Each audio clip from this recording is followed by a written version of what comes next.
today, really excited to not only get to talk about really exciting new enhancement to the RPAG stack of technology that's going to help all of you folks that are out there on the call that do anything with rollovers, help you document that process. And so today we're going to be demoing the new RPAG Rollover Analyzer report. I'll show you folks where to find it in the system, how to run it, and what the report looks like. However, what I wanted to start today's webinar with was some expertise from, in my opinion, one of the brightest minds we have in our industry. I'm joined today by my colleague, John Nelson, who is one of our managing directors on the ERISA team. And I want to invite John here today to talk a little bit about Prohibited Transaction Exemption 2020-02, kind of what is it and why we created this rollover analyzer and what we can do to help you with those opportunities. So I'm going to go ahead and turn the floor over to John right here and let him talk for a little bit. And then I'll jump into my demo. And then if there's any questions at the end, we'll make sure to answer those. But John, go ahead and take it away, my friend. Okay, so what I wanted to do is just take a few minutes here to talk about why we need to have this new prohibited transaction exemption. So the concept here is, if you look at these quotes here that I have up on the screen, rollover recommendations are a primary concern of the Department of Labor. So look at these quotes. The first quote, the decision to roll over assets from a plan to an IRA is often the single most important decision a plan participant makes, involving a lifetime of retirement savings. These are quotes from the preamble to the prohibited transaction exemption. Financial services providers have a strong economic incentive to recommend that retirement investors roll assets out of ERISA protected plans into one of the provider's IRAs. So as you look at these quotes that come from the preamble, you get the sense that the Department of Labor is concerned about protecting participants that make rollover decisions and making sure that participants have sufficient information to make an informed decision with respect to the rollover recommendations. So that's really what we're about here in this prohibited transaction. Now, these rules are in effect now. They became final June 30, 2022. So the point of this is you need to be compliant. Let me back up. If you're receiving compensation for making IRA rollover recommendations, you need to be complying with Prohibited Transaction Exemption 2020-02 from June 30th on. Okay. Now, why do we need the new class exemption? Many investment professionals regularly recommend planned IRA rollovers, but this also covers IRA to IRA rollovers as well. Those recommendations are now covered by the Prohibited Transaction Exemption. And this is the key point right here. I'm going to highlight it, okay? This exemption allows investment advice fiduciaries to receive compensation as a result of advice to roll over assets from the plan to an IRA. So the idea is, if you're making a recommendation and you receive compensation as a consequence of that recommendation, you need to comply with this prohibited transaction exemption. Compensation is defined broadly to include commissions, 12B1 fees, trailing commissions, loads, markups, markdowns, revenue sharing, basically all types of different compensation. The exemption applies to not only SEC and state registered investment advisors, broker dealers, banks, insurance companies, employees, agents, and representatives as well. Okay, now this is a big change because back in 2005, the Department of Labor issued an advisory opinion called the Deseret Letter. And in that advisory opinion, they stated that advice to roll assets out of a plan does not constitute investment advice with respect to the plan.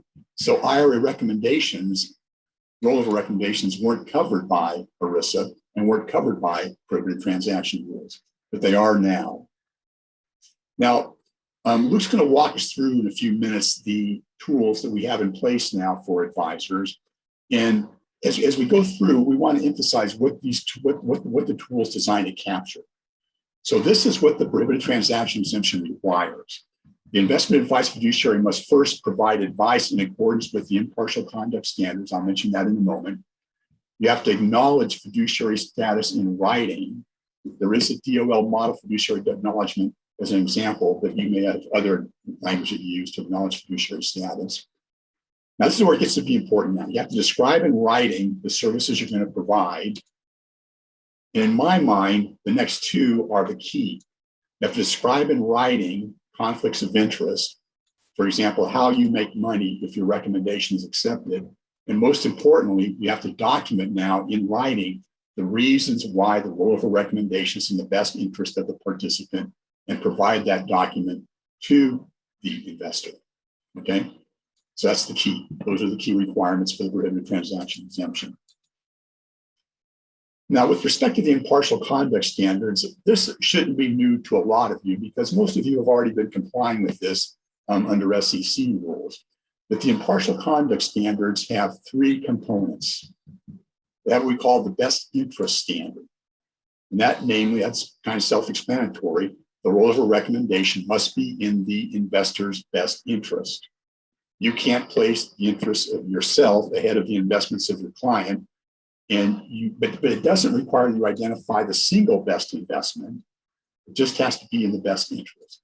Reasonable compensation. The compensation you charge must be reasonable. What's reasonable? Factors include the services you're providing, the market price of those services, complexity of the product, and scope of monitoring provided. And do not make misleading statements. So that's pretty straightforward. Best interest factors include costs. What are the costs associated with the investment options under the plan and the IRA?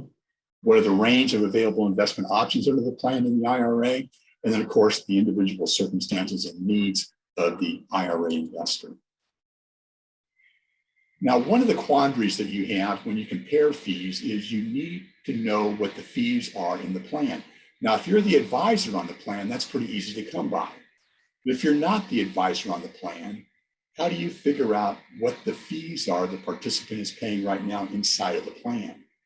Well, the first thing you can do is you can ask the participant for a copy of the 404A5 fee disclosure. Now, that comes out every year. It's also oftentimes posted on the plan, on the record keeper's website. But that will have a full disclosure of not only fees that are charged to the participant's account, but investment-related fees as well. Now, one of the things I've been surprised by is how many advisors tell me it's difficult to get that statement. In my mind, it shouldn't be hard, but I guess it is hard. So if you can't get the 404A5 statement, the prohibited transaction exemption allows you to use what we call publicly available information. That might be the most recent 5500 for the plan or benchmarks. And once again, when Luke walks you through the tool, you'll see how we can help you develop that information if the 404A5 fee disclosure isn't available. Once again, the concept is these are the fees under the plan. These are the fees you'll be paying with respect to the IRA and how you compare. I'm going to skip over the definition of fiduciary investment advice because I think we'll make the assumption if you make a rollover recommendation, it's going to be investment advice. I just think there's probably no really way around that. I'm going to skip over some of this. I do want to mention this idea, though. There is a distinction still under ERISA with respect to education versus advice. So you can provide education to participants or IRA investors, and education isn't covered by the prohibited transaction exemption. Education includes generic information. For example, information about the plan information, general financial and investment information, asset allocation models, interactive investment materials. If that's all you're doing, that's investment education. You haven't crossed over the line to advice yet. Where you cross over the line to providing advice is if you start providing information about a specific investment product or specific recommendations specific to your client's individual facts and circumstances. That becomes advice versus generic education. Now, let me talk a little about this idea of is the rollover recommendation in your client's best interest? As I said earlier, this is really what the prohibited transaction exemption is all about. You need to demonstrate and put in writing why the recommendation is in your client's best interest. Now, some factors to consider, I've listed a few here. Like, for example, can your client leave his or her money in the plan? Now, generally, the answer is yes. Under the qualified plan rules, if the participant's balance exceeds $5,000, that distribution can't be made without the participant's consent. So the participant can say, no, don't pay it to me. It stays in the plan and can postpone distribution until the later of normal retirement age under the plan, which is typically 65, or if it's younger than that, age 62. Okay. So can you leave the money in the plan? Typically, the answer is yes.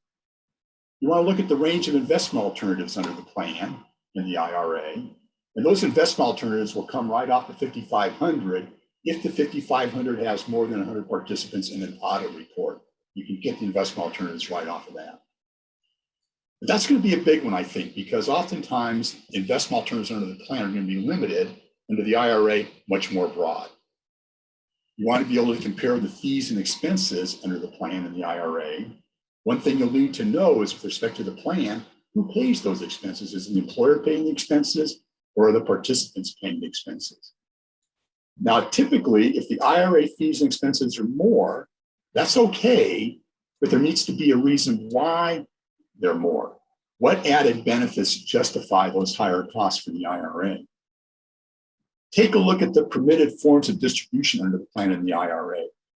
Typically, under a lot of retirement plans, the plan may limit the form of distribution to single sum, lump sum only. So in other words, when I take my money out of the plan, my only option is to lump sum out. I can't do partial withdrawals. I can't do systematic withdrawals.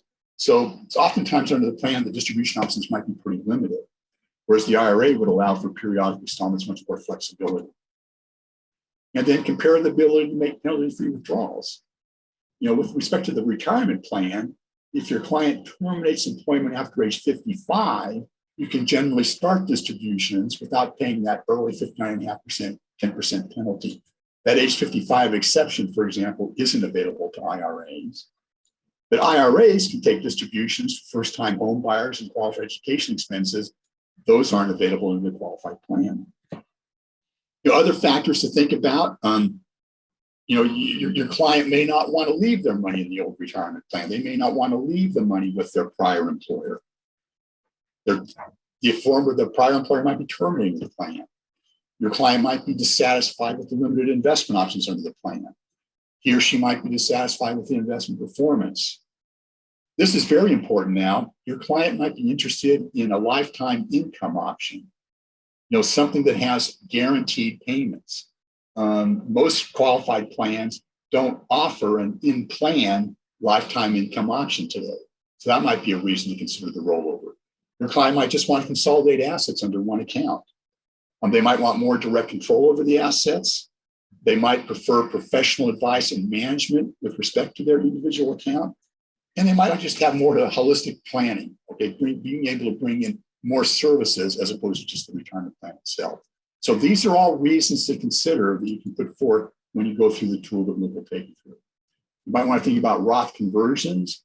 Does the plan allow for conversion of non-Roth funds through internal Roth conversions? Some plans allow that, but not all plans, but you can do that in an IRA. The MRD rules are different for plans and IRAs. Plans typically have more protection from creditors and legal judgments than the IRA does. There may be employer securities inside of the plan that can't be held in an IRA. So there's all kinds of factors to take into account to consider this. Now, the other thing to keep in mind is that the Department of Labor did release a consumer-focused guide to help retirement investors better understand their rights and the role of advisors. The guide includes a list of questions that investors should ask their advisors. And I thought I'd go through these questions because, once again, it gives you a sense as to what the concerns are here. So the first question that the DOL says your client should ask is, ask the advisor, are you a fiduciary? Okay. When you give me investment advice, are you acting as a fiduciary? Are you complying with the exemption? If you're not relying on the exemption, are you relying on some other exemption? What fees and expenses will I be charged? Will you give me a list? Will explain what each one is? Do I pay them directly or do they come out of my investments? What conflicts of interest do you have? Are there any limitations on the investments you'll recommend? Under what circumstances will you monitor the investments? And last but not least, why are you recommending I roll money out of my 401k into an IRA? Okay. So those are the types of questions that DOL is telling your clients they should be asking you. So just to kind of highlight, the things we're going to talk about next now are the RPAG IRA Rollover Services. We've got the questionnaire to complete for Know Your Client, plan versus IRA comparison. That's a client-facing document.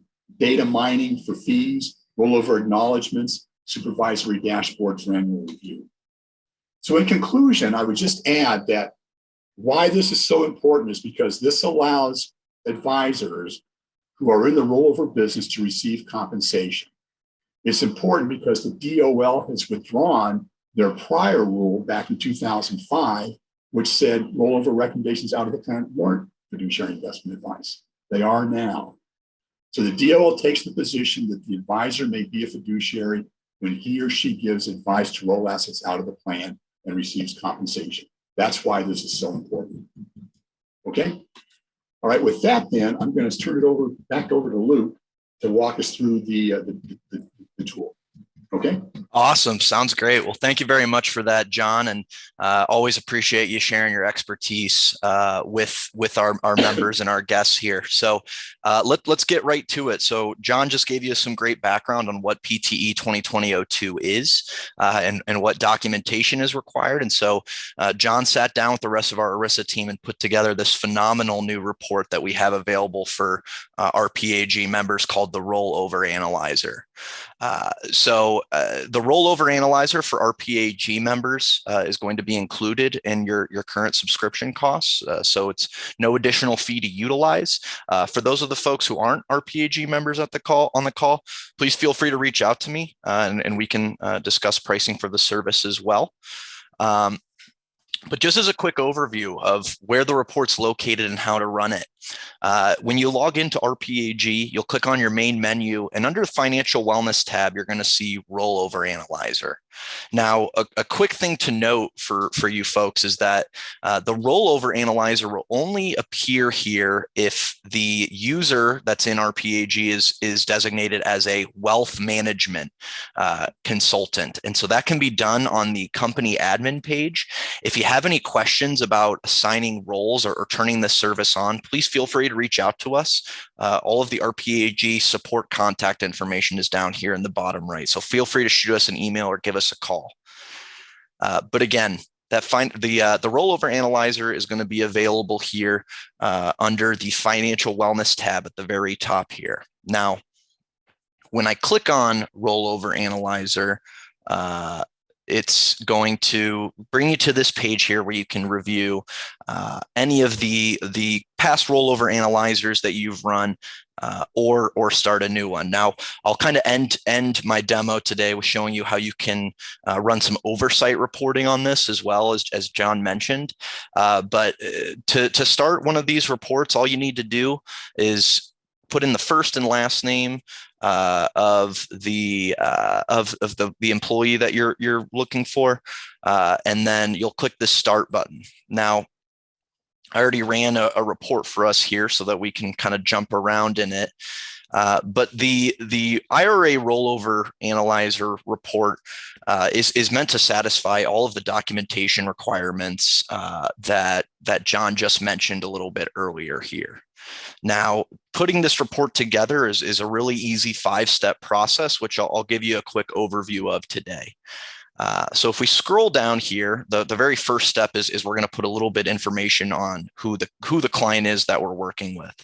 So for instance, we're going to select what kind of rollover we're working with, whether it's plan to IRA, vice versa, plan to plan, or IRA to IRA. So we can handle any of those different IRA types, or those rollover types that you'll come across. As we scroll down the page, you can see we'll put in things like different notes that will be applicable, the rollover amount, how old the individual is, their account balance, employment status, and household net worth. So again, providing some suitability and know your client statistics here to start this report.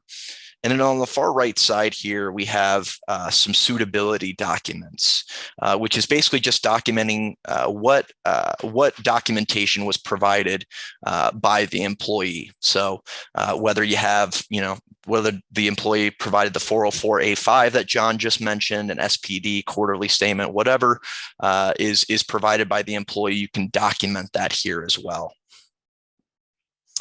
And then at the very bottom here is step one. We're going to see some different decision factors that are going to go into our analysis here. So you can see our different decision factors. We're looking at fees, available investments, tax considerations, RMD, and then any other considerations that we have. Now that importance column there that you see at the very bottom is what kind of how important each of those factors is to the client that you're working with. So if fees and expenses and investments are the highest priority, you can mark that here as well and toggle some of those other decision factors as well. So you can see here we can put some importance and some weightings on our different decision factors to make sure that our analysis is going to fit perfectly with what that employee is looking for and give that employee the best suited recommendation. Now, again, I'll show you what I'm going to be illustrating here is a plan to IRA rollover. But again, as I mentioned, IRA to IRA, plan to plan, vice versa is also available. Someone in the chat just asked if I could also show an IRA to IRA rollover. I'll show you how that works in a second here as well. So the next step here, we're looking at, we'll basically input current information on the services that the individual is being provided. Now, again, if we're at the current situation we're looking at here is plan to IRA rollover. So here, you can see here, this step 2 here is going to ask to have the plan information input here. Now, for those of you folks who are currently using RPAG, if you have the plan information already stored on the platform, you can pull it in here automatically, and it's going to pull in all of the fees, an example for what's saved within the plan. For things like an IRA to IRA rollover, what you're actually going to see is it's just going to ask you to fill out a field like the one you see down below here, putting in the fees for the IRA to IRA manually. And then the next step here, right? So we just did the current services where you're looking at the IRA. And now for the plan to IRA rollover, if you don't have the plan information either in RPAG or readily available, we do have links here to both the DOL 5500 site where you can pull in information from that site, as well as for our RPAG members that have access to Larkspur, Rextrema, we have a link to that as well. Now, John mentioned it a moment ago during his portion, but what happens if we can't pull any plan information either from documentation that's provided from the employee, or we can't find anything on the 5500 site? That's where we can help you build a benchmark, and the benchmark data here is provided by Plan Fees, which is RPAG's proprietary fee benchmarking report. So if you want to pull. Yeah, I was just going to add, because on the 5500 site, as I mentioned, if the plan has more than 100 participants, it'll have an audit report attached to it. And that audit report will have a lot of this good information. But if the plan has less than 100, you're looking at a 5500 EZ, which is a 3-page document, won't have anything to help you. So that's why I think you really need back to some of this stuff information that we put on the site for you. Okay, sorry, no, I absolutely appreciate you hopping in there. Yeah, so like I said, you can either input the fees manually, you can import the fees if you have them saved on the RPAG platform, or you can use our benchmark data, which is powered by Plan Fees. And then obviously on the next step here, we're going to put in information about the proposed fees and services that we're going to. So again, we're looking at a plan to IRA rollover scenario here in the sample report. So in step 2, we put in information about our current plan and the fees that we're offered. And then here in step 3, the proposed fees, we're going to put in what the proposed fees for this IRA are going to be, and then as well as the tax and RMD considerations, whether they're a high, medium, or low benefit. And then on the right side here, we can select what wealth management services are provided with rolling over to an IRA. So again, documenting what services are coming along with that new price that the employee is paying, especially with some of these wealth management services, going from a plan to IRA, it's good to document what exactly the employee is going to be receiving through that new agreement. And this is important because once again, this goes to more of the holistic services that you'll be providing as the wealth management advisor versus what the participants are receiving inside the retirement plan, which is just retirement focused. Mm-hmm. So this is, I think, really where the rubber meets the road in terms of demonstrating why the rollover is in your client's best interest. Mm-hmm. Absolutely. Absolutely. And then based on all that information we put in on steps 1, 2, and 3, we're going to get a quick comparison on the fees and services for the 2 different scenarios that we're proposing here. So you can see here, we have on the top here, we have the cost comparison, the current fees versus the proposed fees. And then based on our weighting and importance, it's going to give a recommendation. So you can see here, all signs are pointing towards rollover in this scenario. And then as we scroll down here below, we can see the advisor can toggle whether or not they provided a recommendation to the client, what that recommendation was, and then add any sort of sample commentary in there. Once you're done with those first 4 steps, the easiest step is going to be step 5, which is creating the report. We've put together a standard RPAG template that's pre-made for folks to use, so you don't have to start from scratch, or you can create your own custom template if you'd like. But the Rollover Analyzer report actually exports into kind of 2 different versions here that I'll give you a quick peek at. The first is going to be in more of kind of your traditional report / presentation style, which is what I have up on the screen. So with this report, we're going to, if we scroll down here, very quick and easy 4-page report. These can be put together pretty much on demand, as you can see through that process we just went through.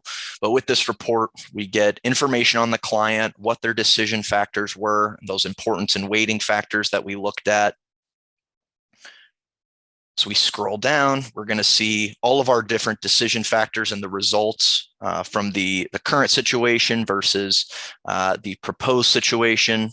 So we have the fees and services there and what the result of our analysis was. So again, you can see we're pointing all signs to rollover here.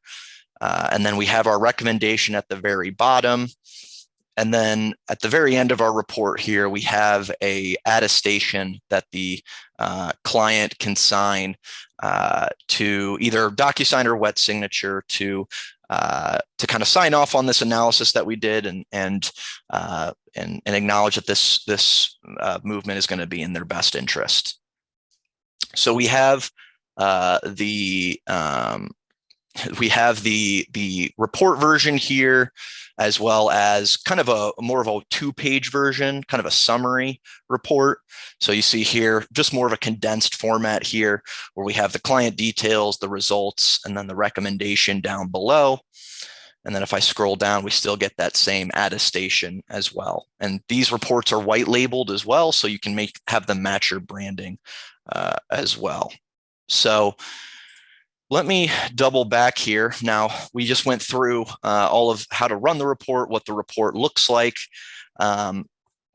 But the last piece here from a documentation standpoint that's really important, and I've seen a few questions come through the chat line, hey, is this going to satisfy my broker dealer, etc. We're happy to reach out to your broker dealer and have to their compliance department and have them approve this tool. It's all about if your compliance has approved our tool to use. Several broker dealers already have. So if you want to reach out to me, we'd be happy to reach out and engage in a conversation with your compliance department. But the last piece here from kind of an oversight perspective, and something that certainly helps with home office oversight, is we've also built a kind of an oversight report for the Rollover Analyzer so that you can keep track of how many Rollover Analyzer reports have been run during a certain time span. So this can be available in the advisor report section here, and you can set the date range that you want to look at for these reports, and then apply them and export the Excel so you can see exactly how many of these reports were run across your book of business. So hopefully you could see here through what we've just gone through in the last few minutes, there's more than enough documentation here, and we very carefully put this together based on the recommendation of John and team. So I know we have quite a few questions in the chat box here. So let's see here. What if the client is simply on an unsolicited basis wanting to roll their 401k into an existing IRA with the firm? So the client is, go ahead, John. Yeah, if it's unsolicited, so for example, you're not providing advice, you're not making a recommendation, you're simply implementing the transfer, that would not be considered a rollover subject to these rules.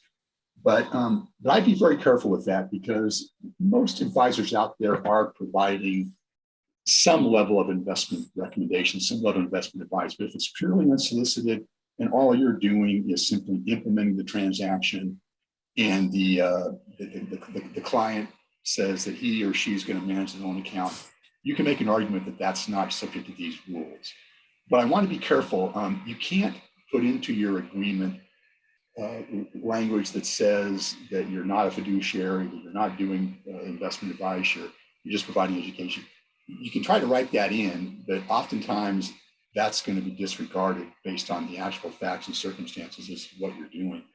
The old adage out there is that if it walks like a duck and talks like a duck, it's a duck. So the idea is, even though you may say I'm not acting as a fiduciary, if you in fact are, you can begin to be a fiduciary. But purely unsolicited, that's not going to be subject to this rule. Absolutely. Absolutely. Appreciate that. Mm-hmm. Should we see? It's not showing. Okay, so it looks like we got another question in here. So if you're looking for the rollover analyzer, again, it's going to be under the financial wellness tab in the main menu. But again, this will only be showing up if you have the wealth management role assigned to you. And so if you don't have that role assigned to you, please reach out to support@rpag.com and we'll get that taken care of for you.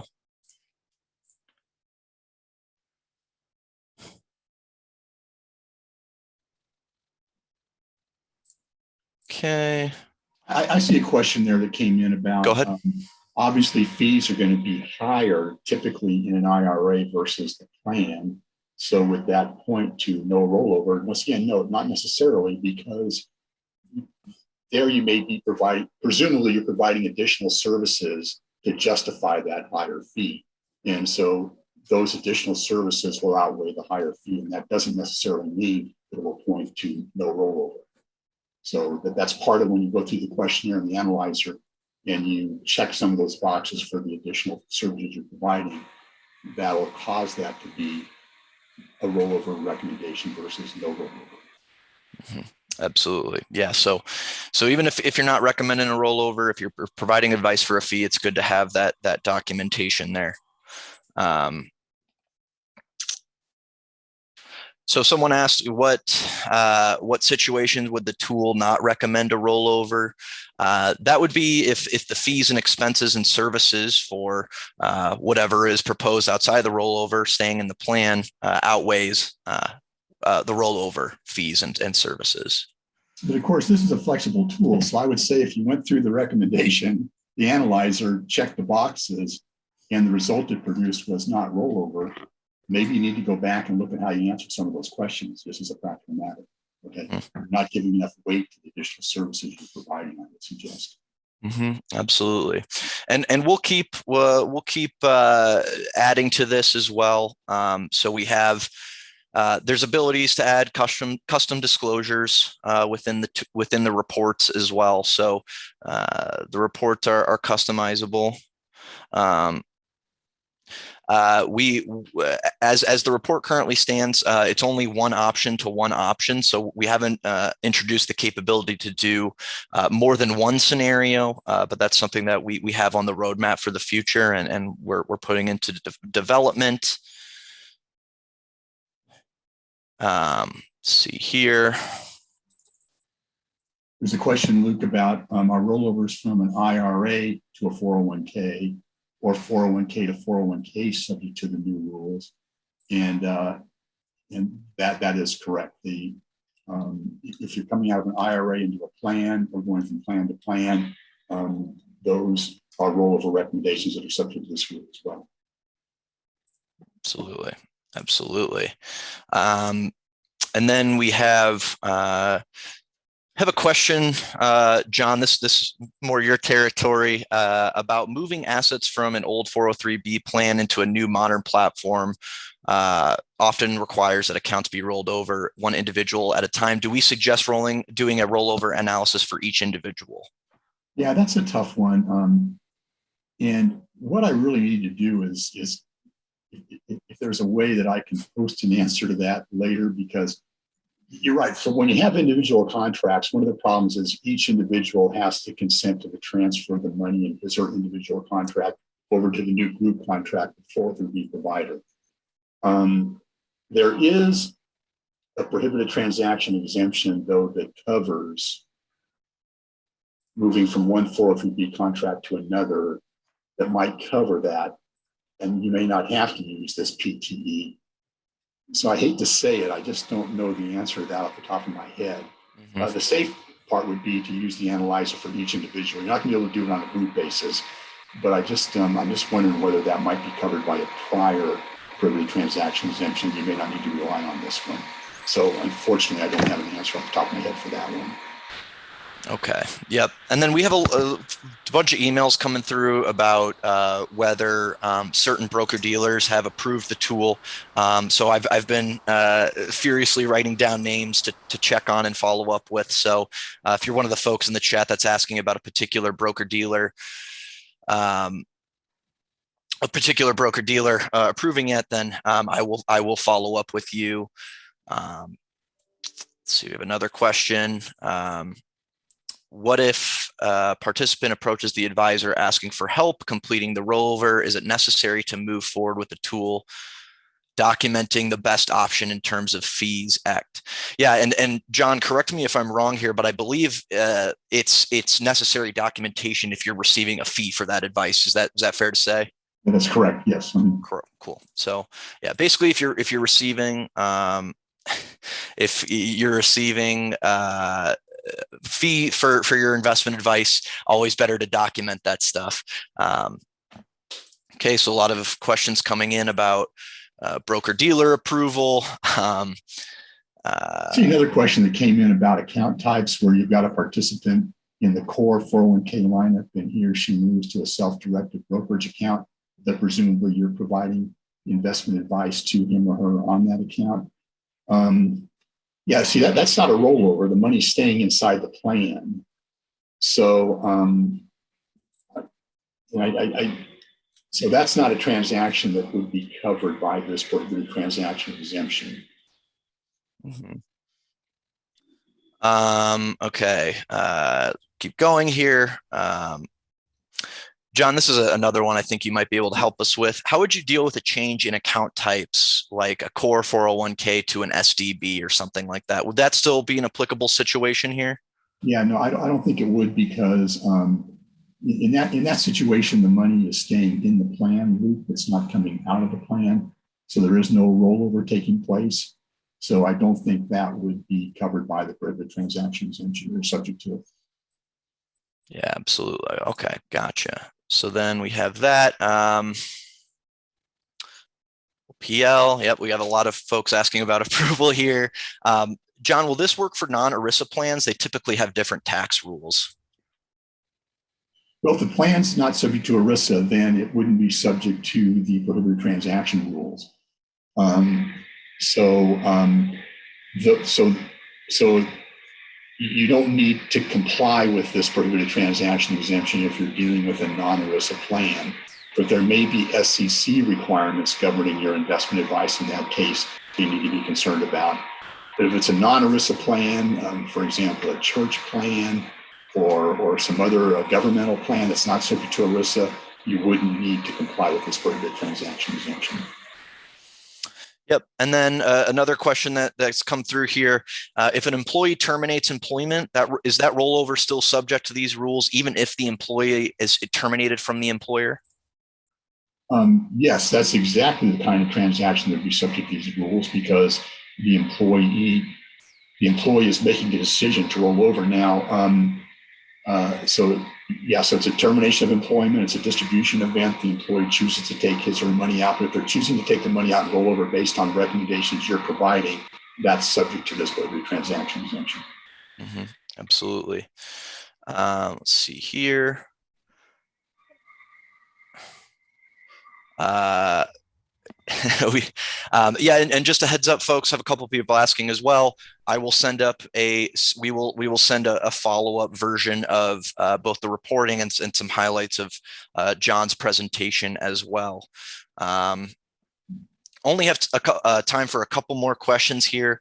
And just a heads up, folks, if we don't have time to get you your question here today, all my contact info is up here. So you can feel free to reach out to myself or feel free to reach out to support@rpag.com. Again, support@rpag.com.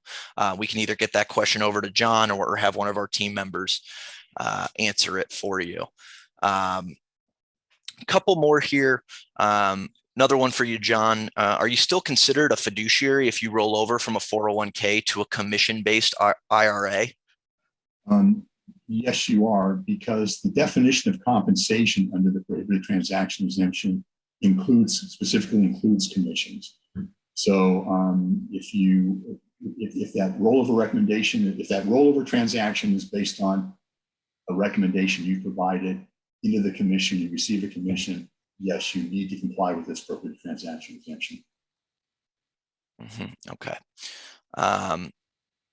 Again, we have another question about the firm level reporting capabilities. Gerald, what I was referring to there was that advisor report that I showed you, where you can go into advisor reports through the RPAG main menu and look at all of the rollover analyzer reports that were run on a firm level.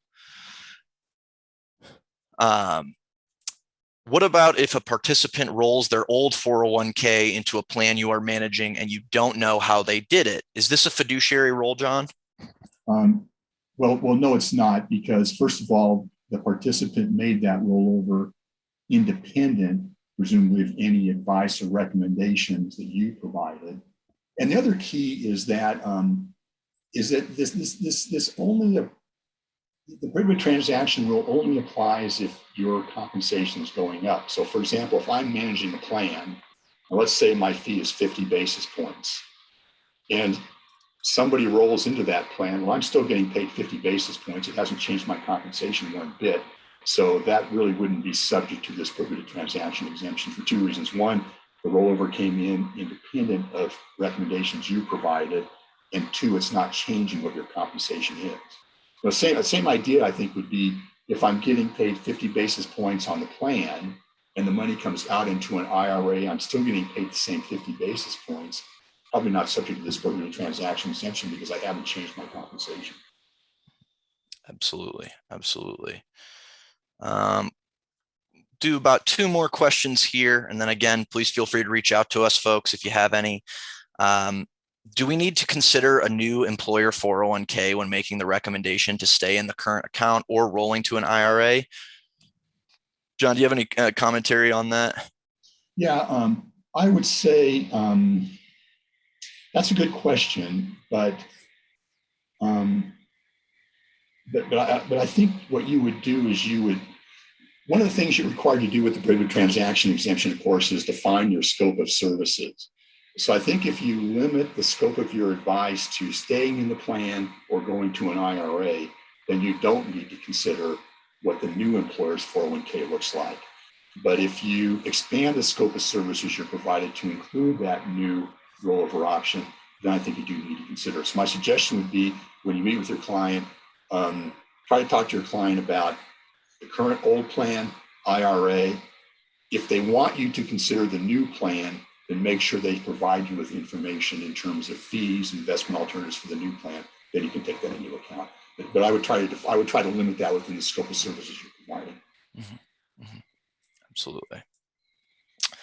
All right, and then just a couple more quick ones here. So if your compensation is not going up / increasing, these rules don't apply regardless of other factors.